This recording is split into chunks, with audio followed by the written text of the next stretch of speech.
ma jeceshahay inaad guri baabuur furniture electronics alaabo qaaliya aad ku iibsato si waafaqsan shareecada islaamka oo ribo la'aan ah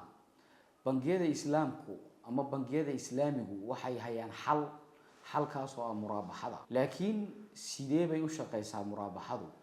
ma ribo kala mise waa iib حلال اللهم علمنا ما ينفعنا وانفعنا بما علمتنا وزدنا علما والحمد لله على كل حال إن شاء الله تعالى ما أنت فيديو جينا قابل وحنا كجهل الدنيا سيدان هراء وبلن قادني ومحي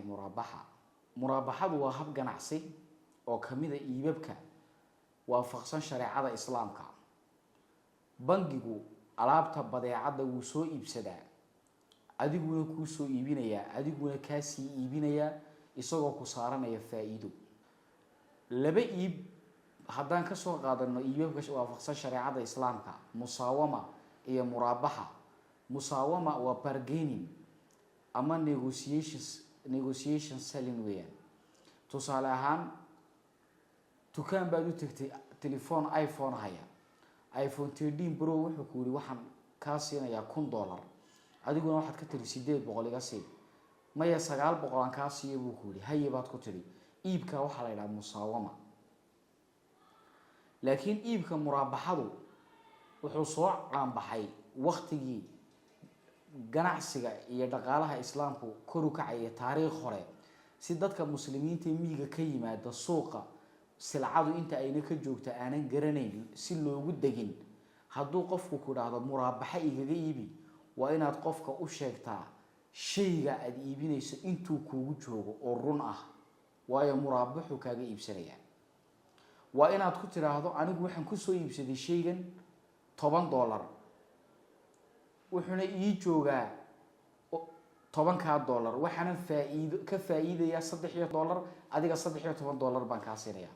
kow shayga intii la soo siiyay waa la yaqaanaa faa'iidadiisana waa la yaqaanaa waxa la yiraahdaa muraabaxa هانو يمنا سيدا أي بنجيادو ugu shaqeeyaan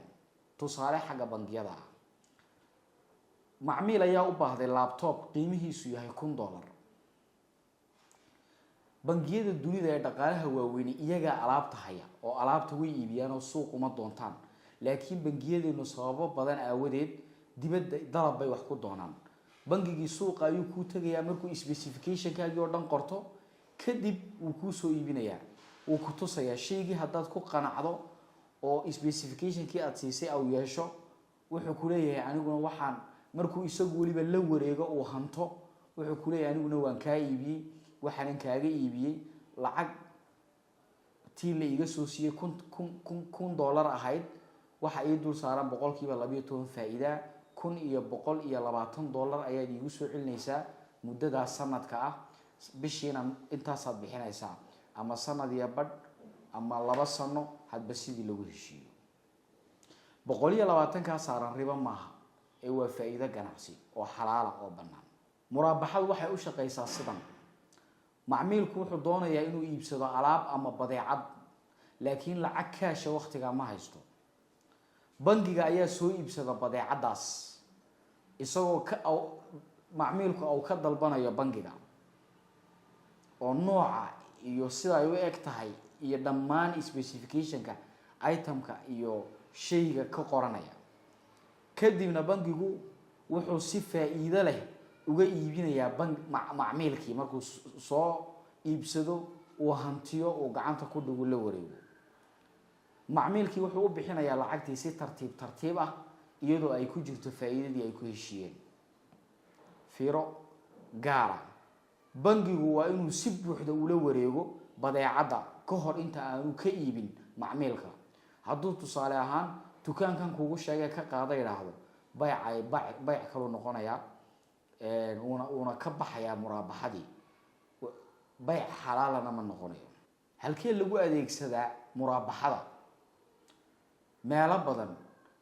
iibsashada guryaha iibsashada baabuurta maalgelinta ganacsiyada yaryar iyo shirkadaha waaweyn ee u baahan maalgelin ganacsi iyo meelo badan oo kale faa'iidooyin iyo khataro intaba way leedahay kow waa ribo la'aan oo ribo male qiimaha iyo faa'iidada waa la og yahay halka ribada aanan la ogeyn ayna noqon karta ribadu wax weligeed sii socon kara waa uu ka khatar yar yahay adeegyada kale ay bixiyaan bangiyada islaamigu sida mudaaraba iyo musharaka gabagaba iyo gunaanad muraabaxadu waa aalad aad u awood badan oo aad ay u adeegsadaan dhammaan bangiyada islaamka ee ka hawlgala dunida islaamka adigu maxaad ka aaminsan tahay commentiga nagula wadaag waxaan ka hadli doonaa insha Allah ta'ala videoga xiga maadaama bangiyada islaamigu lacag kaash ayna bixin halka bangiyada ribadu kaash ay bixiyaan lacag cad adiguna mararka qaar lacag cad u baahan tahay muraabaxada alaabtii lagu iibiyay si waafaqsan shariicada islaamka xalaala adoo u lacagaysan kara oo u kaashaysan kara